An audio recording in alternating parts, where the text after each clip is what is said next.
사람들은 형편이 어려울 때는 겸손하게 행하다가도 그 형편이 나아지면은 금세 그 겸손했던 마음을 잊어버립니다. 그러다가 힘이 생기면은 교만해지기까지 하죠. 왜냐하면 세상의 모든 권세를 하나님께서 허락하신 것이라는 것을 잘 알지 모르기 때문입니다. 그래서 우리가 흔히 똥 싸기 전의 마음과 똥 싸고 난 후의 마음이 다르다고 말하죠. 아마샤의 경우도 마찬가지였습니다. 아마샤가 왕이 될 수 있었던 것은 모두 하나님의 은혜였습니다. 그리고 왕이 되어서도 에돔과의 그 큰 전쟁에서 승리할 수 있었던 것도 모두 하나님의 은혜였습니다. 그럼에도 불구하고 오늘 본문의 이 아마샤 왕은 자신이 위대해서 이긴 줄 알고 날이 갈수록 교만해져 갔습니다. 교만은 성경에서 말하듯 패망의 선봉입니다. 교만한 자는 결국 넘어지게 되어 있습니다. 우리도 오늘 이 말씀을 통해서 교만했던 아마샤의 최후를 살펴보고 그것을 타산지석 삼아서 겸손을 배울 수 있기를 주님의 이름으로 축원합니다. 첫 번째로 교만한 자는 하나님의 말씀을 듣지 않습니다. 아마샤가 에돔과의 전쟁에서 숫자가 부족했음에도 불구하고 크게 승리할 수 있었던 것은 모두 하나님의 은혜였습니다. 그런데도 아마샤는 배은망덕하게도 하나님께 영광 돌리고 경배를 돌린 것이 아니라 에돔의 우상을 가져다가 섬기기 시작했습니다. 우리 본문 14, 15절 말씀 같이 읽겠습니다. 아마샤가 에돔 사람들을 죽이고 돌아올 때 세일 자손의 신들을 가져와서 자기의 신으로 세우고 그것들 앞에 경배하며 분향한지라.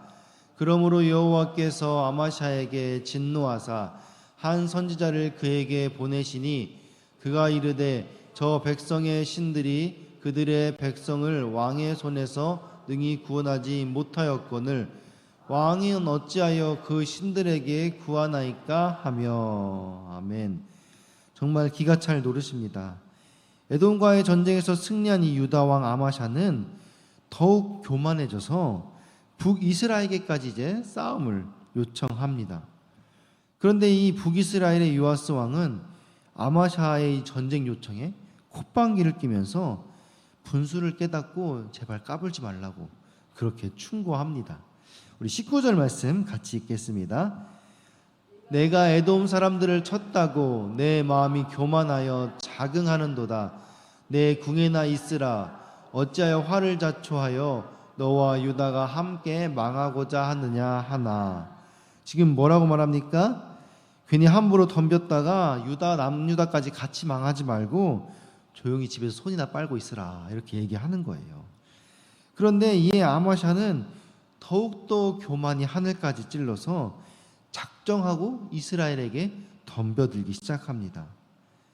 아마샤가 우상을 섬기기 시작할 때부터 사실 하나님은 아마샤를 버렸습니다. 그래서 아마샤를 망하게 하려고 지금 이 상황을 그냥 지켜보고 계신 거예요. 아마샤가 막 화가 나서 더 덤벼들고 전쟁을 하는데 하나님께서 그냥 내버려 두면서 어찌 보면 전쟁을 그렇게 일으키신 거죠. 교만한 자는 하나님의 말씀을 듣지 않습니다. 아마샤는 악한 자들과 상의했고 하나님의 선지자의 말은 듣지도 않았습니다. 16절 말씀 같이 읽겠습니다. 선지자가 아직 그에게 말할 때 왕이 그에게 이르되 우리가 너를 왕의 모사로 삼았느냐 그치라. 어찌하여 맞으려 하느냐 하니 선지자가 그치며 이르되 왕이 이 일을 행하고 나의 경고를 듣지 아니하니 하나님이 왕을 멸하시기로 작정하신 줄 아노라 하였더라. 아멘. 지금 뭐라고 말합니까? 우리가 너를 왕의 모사로 삼았느냐 그치라. 어찌하여 맞으려 하느냐. 지금 이게 아마샤 왕이 하나님의 사람에게 하는 말입니다. 사실 하나님의 사람에게 하는 말은 어찌 보면 하나님께 하는 말과도 같습니다. 지금 하나님께 대하여 아마샤가 이렇게 선포하고 있는 겁니다. 당신이 지금 내 참모입니까? 내가 왜 당신의 말을 들어야 합니까? 조용히 하십시오. 한마디만 더 하면은 맞습니다. 지금 이렇게 말하고 있는 거예요. 아마샤는 지금 하나님의 말을 무시하고 있습니다. 무시하는 정도가 아니라 지금 하나님을 협박하고 있습니다. 아마도 아마샤는 이스라엘과 싸우면 이길 것이라는 터무니없는 거짓말로 이 왕의 교만을 부채질하는 악한 자들의 말에 귀를 기울였을 것입니다. 그러니까 지금 자기가 전쟁하면 이길 수 있고 에돔과 전쟁한 것도 자기가 잘나서 이겼고, 그러니까 하나님의 말을 하는 그 선지자의 말을 그냥 무시하면서 계속해서 교만이 차오른 것이지요. 이렇듯 어리석은 자들은 하나님의 말씀에 귀 기울이지 않고 악하고 달콤한 거짓말에 빠져서 결국 파멸에 이르게 되는 것입니다. 그러므로 우리는 다른 사람의 말에 잘 귀를 기울여야 합니다. 그 말을 하는 자가 하나님 앞에 합당한 자인가, 참으로 하나님의 지혜를 분별하여 말하는 자인가, 주위의 사람들의 말을 잘 귀 기울여야 한다는 것입니다. 우리는 주위를 늘 살피며 하나님께서 원하시는 길을 그곳에서 발견하고 하나님 우리에게 주시기 원하는 형통한 삶을 살아갈 수 있기를 주님의 이름으로 축원합니다. 두 번째로, 교만한 자는 망하는 길을 선택합니다. 유다의 아마샤 왕이 이스라엘의 요아스 왕에게 도전했습니다. 그러자 요아스 왕이 이렇게 답변합니다. 18절 같이 읽겠습니다. 이스라엘 왕 요아스가 유다 왕 아마샤에게 사람을 보내어 이르되, 레바논 가시나무가 레바논 백향목에게 전가를 보내어 이르기를 내 딸을 내 아들에게 주어 아내로 삼게 하라 하였더니 레바논 들짐승이 지나가다가 그 가시나무를 짓밟았느니라. 여기서 지금 비유로 말한 건데요, 이 가시나무는 남유다를 의미하고 백향목은 북이스라엘을 의미합니다.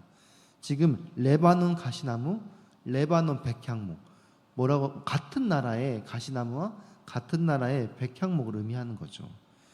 가시나무는 성경에서 항상 부정적인 이미지로 사용했습니다. 그래서 무가치하고 황폐하고 저주받은 것을 상징하고, 백향목은 나무 중에 가장 아름답고 고귀한 것을 상징할 때 쓰이는 단어입니다. 그러니까 한마디로 지금 보잘것없고 하찮은 이 남유다 주제에 아름답고 고귀한 이 북이스라엘에게 아내를 달라고 하다니 너무 어이가 없어서 지나간 똥개가 지나가다가 이 가시나무, 그러니까 남유다를 짓밟고 가더라라고 지금 비유로 조롱하고 있는 것입니다. 사실 요아스의 말이 옳습니다.